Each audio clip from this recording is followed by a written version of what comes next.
ബലി അർപ്പിക്കുന്ന ചടങ്ങിന് പരേതാത്മാവുമായി ബന്ധപ്പെട്ട എല്ലാവരും ഉണ്ടായിരിക്കണം. ആരെയൊക്കെയാ വിളിച്ചു വരുത്തേണ്ടതെന്ന് വെച്ചാ അതിന്റെ കാര്യങ്ങളും ആയിക്കോട്ടെ. ഈ ബലിയർപ്പിക്കൽ ചടങ്ങിന് ആരെയാ വിളിക്കേണ്ടത് കാർമ്മികനായിട്ട്?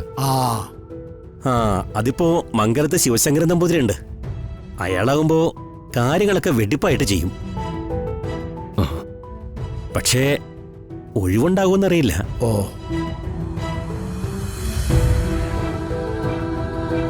ബലിച്ചടങ്ങിന് എല്ലാവർക്കും അയാള് വേണമെന്ന സ്ഥിതി.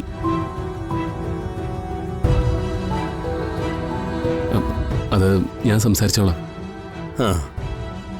എന്നാ പിന്നെ മറ്റൊന്നും അറിയാനില്ലല്ലോ. ഇല്ല ഇല്ല. ഈ ചടങ്ങുകളെല്ലാം തീർന്നതിന് ശേഷം ഒന്നും കൂടി പ്രശ്നം ഗണിച്ചു നോക്കാം. എന്താ? ആയിക്കോട്ടെ.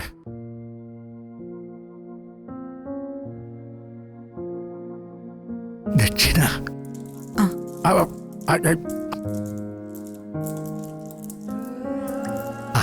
₹1. ശരി.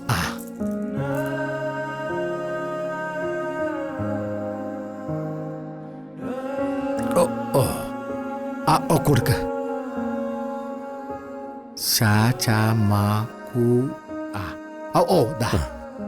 പിന്നെ ഞാനങ്ങോട്ട്. ശരിക്ക്. ശരി.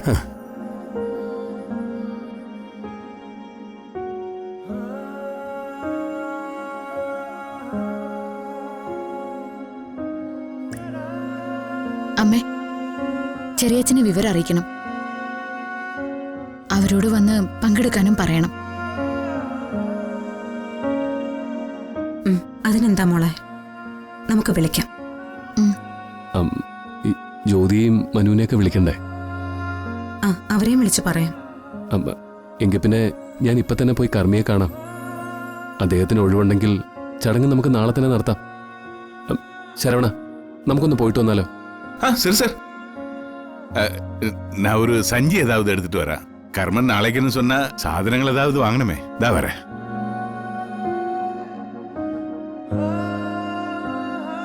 എടോ, ഒരു കണക്കിന് സന്തോഷിക്കല്ലേ വേണ്ടത്. സ്വപ്നത്തിലെങ്കിലും അച്ഛൻ തന്റെ അടുത്തേക്ക് വന്നില്ലേ? കൂടെ ഇരുന്നില്ലേ? തന്നോട് സംസാരിച്ചില്ലേ? എന്റെ അച്ഛനും അമ്മയും ഒന്നും സ്വപ്നത്തിൽ പോലും എനിക്ക് കൂട്ടായിട്ട് വരാറില്ല. എന്നാ പിന്നെ ഞങ്ങളൊന്ന് പോയിട്ട് വരാം. അമ്മാവാ. ശരവണ, വാ. வாங்க அம்மா.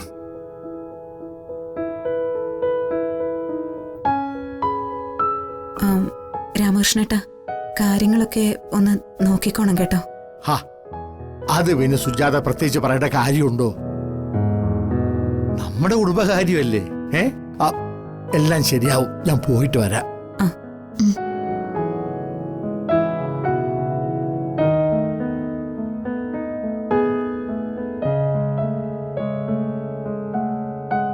മോളെ, എല്ലാ ചടങ്ങുകളും നമുക്ക് ചെയ്യാം.